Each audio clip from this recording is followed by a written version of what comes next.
एक गरीब और बहादुर महिला की कहानी। गांव के किनारे बनी मिट्टी की झोपड़ी में सावित्री रहती थी। झोपड़ी की छत से बरसात में पानी टपकता था। दीवारों में दरारें थीं, लेकिन सावित्री के हौसले कभी नहीं टूटे। उसके पति की मृत्यु कई साल पहले एक दुर्घटना में हो गई थी। तब से वह अकेली ही अपने दो बच्चों की माँ और पिता दोनों थी।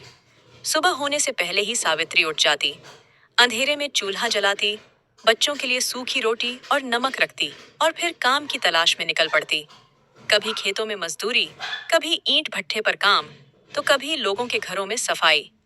जो भी काम मिलता वह पूरी ईमानदारी और मेहनत से करती।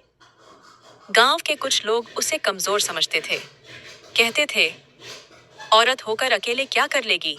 लेकिन सावित्री के भीतर एक आग थी, अपने बच्चों को पढ़ाने की, उन्हें बेहतर जिंदगी देने की। एक साल भयानक सूखा पड़ा।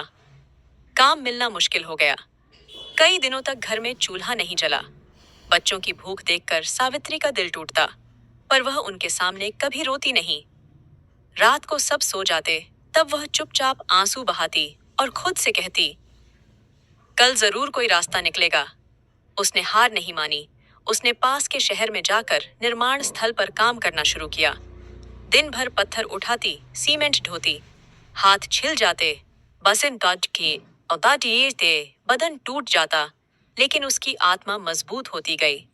ठेकेदार भी उसकी मेहनत देखकर हैरान थे। धीरे धीरे हालात बदले। उसने बच्चों को सरकारी स्कूल में दाखिला दिलाया। बड़ा बेटा पढ़ाई में अच्छा निकला, बेटी भी सपने देखने लगी। वह टीचर बनना चाहती थी। सालों की मेहनत के बाद सावित्री ने एक छोटी सी पक्की छत बना ली। वह महल नहीं थी, उसकी बिला मूम थी, पर उसमें सम्मान और सुकून था। आज भी सावित्री अमीर नहीं है, लेकिन वह बहादुर है।